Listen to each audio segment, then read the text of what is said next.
تزخر المغرب بعالم غني من الحياة البرية والغطاء النباتي، وضمت هذه الجبال العديد من الأصناف الحيوانية النادرة منها.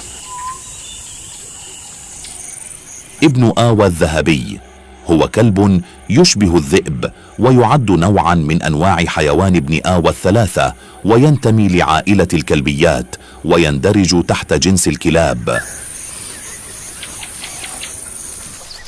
يتخذ ابن آوى الذهبي من قارتي أفريقيا وأوروبا وآسيا موطنا له، وهو ينتشر بشكل كبير في جنوب وشرق ووسط قارة أوروبا، وفي آسيا الصغرى، ومنطقة الشرق الأوسط والمغرب العربي. ويفضل ابن آوى الذهبي العيش في مناطق السافانا والصحاري والأراضي العشبية الجافة والوديان، وبجانب الأنهار والقنوات المائية والبحيرات والشواطئ، ونادرا ما يوجد في التلال أو المناطق الجبلية المنخفضة.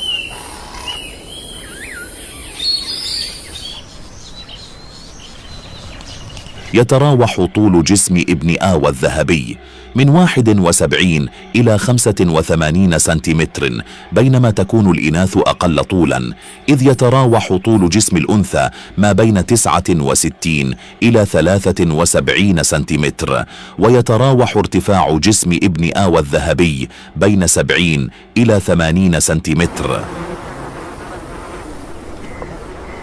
يتراوح وزنه بين 6 إلى 14 كيلوغرام، بينما تكون الإناث أقل وزنا، إذ يتراوح وزن الأنثى ما بين 7 إلى 11 كيلوغرام.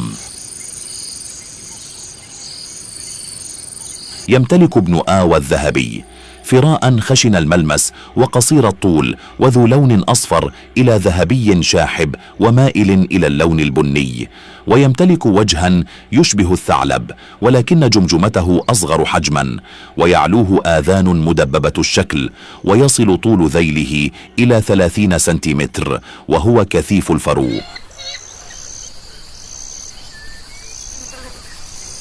يعد ابن آوى حيوانا اجتماعيا، فهو يعيش مع أزواجه وصغاره، ويميل للصيد في جماعات. يتواصل هذا الحيوان عن طريق مجموعة من الإشارات، بالإضافة للأصوات المختلفة مثل العواء والهدير والصيحات. تتراوح سرعة ركض ابن آوى الذهبي ما بين 40 إلى 50 كيلومترا في الساعة، وينشط خلال الليل، ويكون نشاطه محدودا خلال ساعات النهار.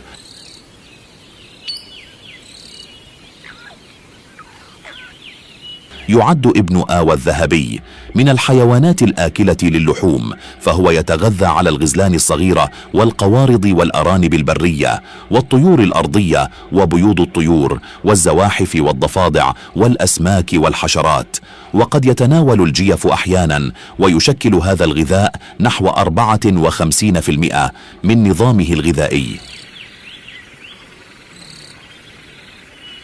يستهلك ابن آوى في نظامه الغذائي نحو 46% من الطعام النباتي، إذ يتناول الفواكه وبعض أنواع النباتات.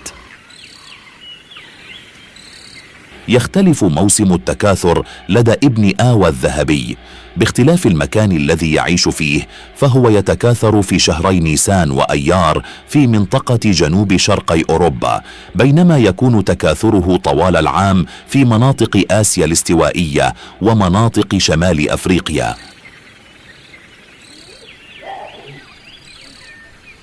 يتكاثر ابن آوى الذهبي مرة واحدة في العام، ويختلف موعده من مكان لآخر، ويختار الذكر أنثى واحدة تكون شريكته مدى الحياة وتربطهم علاقة قوية، بينما تستمر فترة الحمل 63 يوما، وتلد الأنثى في أوكار تحت الأرض أو في تجاويف الأشجار، وتضع الأنثى من 2 إلى 9 جراء، ويعتني كلا الوالدين بالصغار. في الآونة الأخيرة تراجع عدد ابن آوى الذهبي في المغرب، وأصبح هذا الحيوان مهددا بالانقراض بسبب الصيد الجائر وفقدان موائله الطبيعية.